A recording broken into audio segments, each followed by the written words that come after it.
अस्सलाम वालेकुम। मैं यास्मीन बोलती पई पाकिस्तान ज़िले से। हमारा गरीब बंदा गुजारा कर रहे हैं।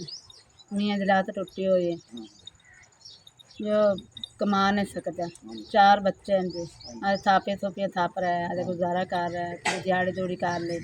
बस इस तरह नाल गुजारा कर रहे हैं, कदे कुछ लभदी कदे लभदी नहीं। आधा वक्त गुजार रहे हैं औखा सौखा। मैं मियाँ काम कुम करदा कोई नहीं को हुंदा नहीं।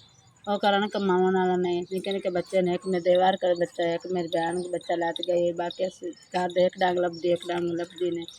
ਕਿਸੇ ਕਿਵੇਂ ਗੁਜ਼ਾਰਾ ਕਰਨਾ ਹੈ, ਕਿਸੇ ਕਿਵੇਂ ਗੁਜ਼ਾਰਾ ਕਰਨਾ ਹੈ।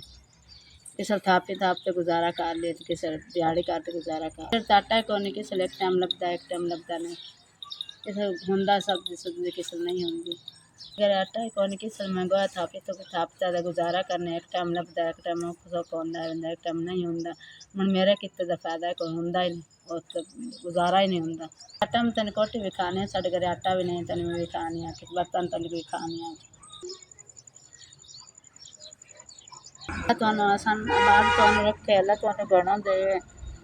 बड़े मजबूर होते आख रहे हैं।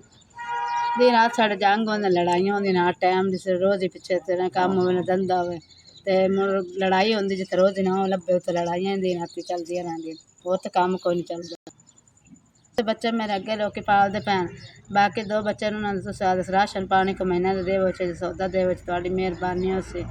तुहानू बच्चे ही दुआवां देसन, मैं भी तुहानू दुआवां देसां।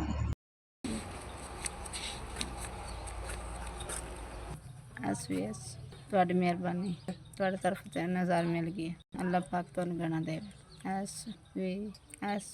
अल्लाह पाक तुहानू इन्ना देवे, अल्लाह तुहानू इन्ना देवे तुसीं गरीबां नीवां दित्ती रखो।